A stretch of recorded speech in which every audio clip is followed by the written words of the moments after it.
حدیث میں آتا ہے، اس حدیث مبارکہ کو ذرا غور سے سنیے گا، میں آپ کو ایک اور تحفہ دے رہا ہوں، بڑا قیمتی تحفہ ہے۔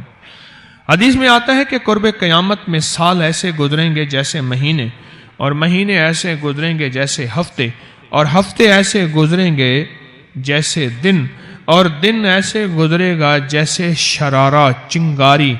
آگ جلائے نا آگ، اس میں سے ایسے ایک چھوٹی سی چنگاری اوپر جاتی اور بجھ جاتی ہے۔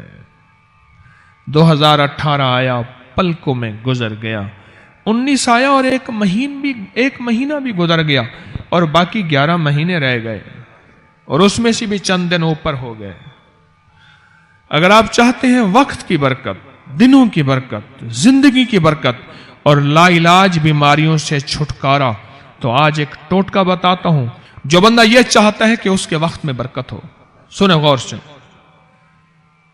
عمر صحت مند چاہتے ہیں، لمبی عمر چاہتے ہیں یا مختصر؟ وقت میں برکت چاہتے ہیں؟ میں حیران ہوا، حضرت حکیم الامت رحمت اللہ علیہ کے ایک خلیفہ، ان کا مزاج تھا کہ جب خط ان کا مرید ان کو لکھتا تھا تو اسی خط کی بیک پہ مختصر سا جواب لکھ کے بھیج دیتے تھے۔ اب ذرا جواب سنیں، سوال کہ مرشد آپ کی دعاؤں سے، اللہ کی رحمت اور توجہ سے میں روزانہ 1.25 لاکھ دفعہ اس میں ذات کرتا ہوں اللہ، 1.25 لاکھ دفعہ نفی اثبات، 1.25 لاکھ دفعہ درود پاک، 1.25 لاکھ دفعہ استغفار، 10 پارے قرآن کے، 100 نفل، یہ معمولات۔ وہ پرائمری کے ٹیچر بھی تھے، مسجد میں 5 وقت کے امام بھی تھے، جمعہ بھی پڑھاتے تھے، مفتی تھے، لوگوں کو مسائل بھی بتاتے تھے، بال بچے بہت سارے تھے، ان کی روزی روزگار کے لیے محنت بھی کرتے تھے، اسکول میں وقت بھی دیتے تھے، اور یہ معمولات بھی کرتے تھے۔ ایک عقل انسانی تو نہیں مانتی کہ یہ کیا ہے، لیکن رب جس کے وقت میں برکت دے دے، اللہ کے لیے کون سی دیر ہے۔ ہم تو اپنے وقت میں برکت ہی چھنوا بیٹھے، ہمارے وقتوں میں برکت ہی ختم، ہماری زندگی میں برکت ہی ختم، ہمارے لمحوں اور ساعتوں میں برکت ہی ختم ہو گئی، ہم تو برکت چھنوا بیٹھے۔ جو شخص یہ چاہتا ہے کہ اس کی زندگی میں برکت، اس کے وقت میں برکت، اس کی صحت میں برکت، ہر وقت مریض ہے بیچارہ، ایک بیماری سے نکلا دوسری، دوسری سے نکلا تیسری، ایک روگ سے نکلا دوسری، دوسرے روگ سے نکلا تیسری، ہر پل کر روگی ہی روگی ہے۔ گھر میڈیکل سٹور بنا ہوا ہے، کبھی حکیم کی دوائیں، کبھی ڈاکٹر کی دوائیں، کبھی ادھر کی دوائیں۔ صحت مند زندگی چاہتے ہیں، لا علاج بیماریوں سے نجات چاہتے ہیں، وقت اور صحت میں برکت چاہتے ہیں، زندگی اور لمحوں میں برکت چاہتے ہیں، تو اپنی نماز کی پہلی رکعت میں علم نشرح، دوسری رکعت میں علم تری کیف پڑھیں اور زندگی کا لطف اٹھائیں۔ نماز کی پہلی رکعت میں سورت علم نشرح اور نماز کی دوسری رکعت میں سورت علم تری کیف فیل، یہ پڑھیں اور اللہ کی قدرت اور رحمت دیکھیں اور اللہ کا فضل اور کرم دیکھیں۔ اپنی نماز کی رکعتوں میں اگر آپ امام کے پیچھے ہیں پھر نہیں، اگر انفرادی کوئی نماز ہے وہ سنت ہے، وہ خدا نہ خواستہ فرض قضا ہو گئے ہیں، جماعت چوک گئی ہے نہ چاہتے ہوئے، آپ کے کوئی بھی نماز ہے، سنتیں ہیں، آپ پہلی رکعت میں علم نشرح اور دوسری رکعت میں علم تری کیف فیل یہ پڑھیں۔ برکتوں کے اللہ دروازے کھولتا ہے اور رزق کی برکت ہوتی ہے، انوکھی برکت ہوتی ہے۔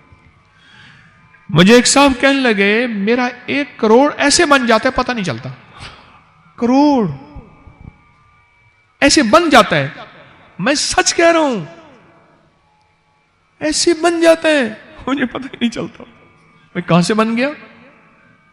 اللہ نے وہ برکت کے خزانے مجھے دیے ہیں۔ اللہ سے ایک چیز مانگا کریں، اللہ آج جو تو نے مجھے برکت کا ذرہ دیا ہے اللہ میری نسلوں تک رکھنا، چھین نہ لینا۔ ہاں اللہ مجھے اگر تو نے برکت کا ذرہ دیا ہے اللہ یہ مجھے نسلوں تک دینا، اللہ مجھ سے چھین نہ لینا۔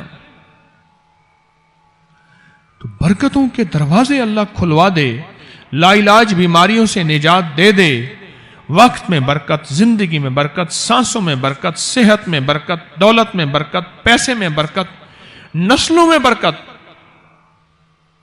برکت کبھی ختم نہیں ہوتی، کثرت ختم ہو جاتی ہے۔ کتی کتنے بچے دیتی ہے؟ 7، 10، 11۔ اور بکری کتنے بچے دیتی ہے؟ 1، کوئی 2۔ اللہ نے آنکھوں سے دکھایا ہے کہ بکری میں برکت ہے۔ اس کی وجہ یہ ہے کہ بکری میں حلال ہے اور برکت ہے، اور کتے میں کثرت ہے اور حرام ہے۔ اللہ کتوں کو ختم کر کے دکھاتا ہے، اللہ حلال کو بڑھا کے آنکھوں سے دکھاتا ہے۔ پہلی رکعت میں سورت علم نشرہ اور دوسری رکعت میں سورت فیل۔ کمال چیز ہے۔ رزق میں برکت اور صحت میں برکت۔ کتنے لوگ ہیں مجھے انہوں نے بتایا، انہوں نے کہ جب سے پڑھنا شروع کیا لا علاج بیماریاں خود ہمیں چھوڑ گئیں، چھوڑ جاتی ہیں، ڈر جاتی ہیں۔ اس وظیفے میں اتنی طاقت، اتنی تاثیر اور اتنی قوت ہے۔ پہلی رکعت میں علم نشرہ اور دوسری رکعت میں علم تر کیف فیل۔ کیا کمال ہے اس میں، کیا تاثیر ہے۔ معمول بنائیں گے اور اس سے ایک انوکھی روحانی کیفیت شروع ہوتی ہے۔ اگر میں اس کے واقعات بتانا شروع کر دوں، میرے پاس بے بہا واقعات ہیں۔ انوکھی روحانی کیفیت شروع ہوتی ہے، دل کی دنیا آباد ہوتی ہے، من کی دنیا آباد ہوتی ہے، جذبوں کی دنیا آباد ہوتی ہے اور زندگی شاد ہوتی ہے۔ انوکھی روحانی دنیا، انوکھا روحانی راز شروع ہوتا ہے، اور اس کے اندر اللہ پاک اس بندے کو اپنے خاصان خاص میں شامل کرتا ہے۔ اس بندے کو ایک تاثیر ملتی ہے اور ایک توجہ ملتی ہے۔ پھر ایک نہیں، میں نے کئی محدثین، اکابرین، علماء کی زندگیوں کے واقعات میں یہ بات پڑھی، سنی